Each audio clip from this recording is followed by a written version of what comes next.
ಮಂಗಳೂರು ಸೌತೆಕಾಯಿ ಸಾರಿಗೆ ಮಂಗಳೂರು ಸೌತೆಕಾಯಿನ ಈ ಥರ ಕಟ್ ಮಾಡ್ಕೋಬೇಕು. ಅದರಲ್ಲಿರೋ ಬೀಜ ಎಲ್ಲ ತೆಗೆದು ಚಿಕ್ಕ ಚಿಕ್ಕದಾಗಿ ಕಟ್ ಮಾಡ್ಕೋಬೇಕು. ಸಾರು ಮಸಾಲೆಗೆ ಒಂದು 4ರಿಂದ 5 ಬ್ಯಾಡಗಿ ಮೆಣಸಿನ್ಕಾಯಿ ತೊಗೊಂಡಿದ್ದೀನಿ, 1 ಸ್ಪೂನ್ ಜೀರಿಗೆ ತೊಗೊಂಡಿದ್ದೀನಿ, ಒಂದು 5-6 ಕಾಳು ಮೆಣಸು, ಒಂದು ಸ್ವಲ್ಪ ಕಡಲೆಬೇಳೆ, ಒಂದು ಸ್ವಲ್ಪ ಮೆಂತ್ಯ, ಒಂದು ಸ್ವಲ್ಪ ಕೊತ್ತಂಬರಿ ಬೀಜ, ಆಮೇಲೆ ಸ್ವಲ್ಪ ಕಾಯಿ, ಸ್ವಲ್ಪ ಕೊಬ್ಬರಿ ಸೇರಿಸಿದ್ದೀನಿ. ಹಾಗೂ ಟೊಮ್ಯಾಟೊ 2 ತೊಗೊಂಡಿದ್ದೀನಿ ಮೀಡಿಯಮ್ ಸೈಜಿಂದು, ಒಂದು ಸ್ವಲ್ಪ ಹುಣಸೆ ಹಣ್ಣು ರಸ. ಬಾಣಲಿಗೆ 1 ಸ್ಪೂನ್ ಎಣ್ಣೆ ಹಾಕ್ಕೊಂಡು ಮೀಡಿಯಮ್ ಫ್ಲೇಮಲ್ಲಿ ಎಲ್ಲ ಮಸಾಲೆಗಳನ್ನ ಹುರ್ಕೋಬೇಕು.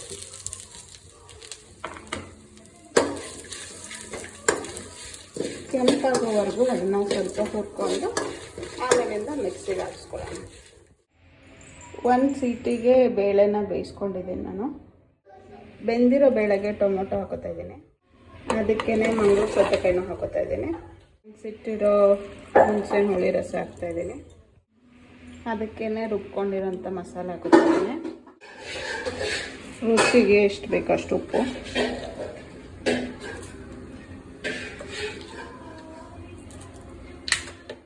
ಒಂದು ಸ್ವಲ್ಪ ಬೆಲ್ಲ, ಚಿಟಿಕೆ ಅರಿಶಿನ ಎಲ್ಲ ಒಂದ್ಸರಿ ಮಿಕ್ಸ್ ಮಾಡಿ 1 ವಿಷಲ್ ಕೂಗಿಸ್ಕೊಳ್ಳೋಣ. ಇಂಗು, ಕರಿಬೇವು, ಸಾಸಿವೆ, ಒಣಮೆಣಸಿನ್ಕಾಯಿ ಹಾಕಿ ಒಗ್ಗರಣೆ. ಮಂಗಳೂರು ಸೌತೆಕಾಯಿ ಸಾಂಬಾರು ರೆಡಿಯಾಗಿದೆ.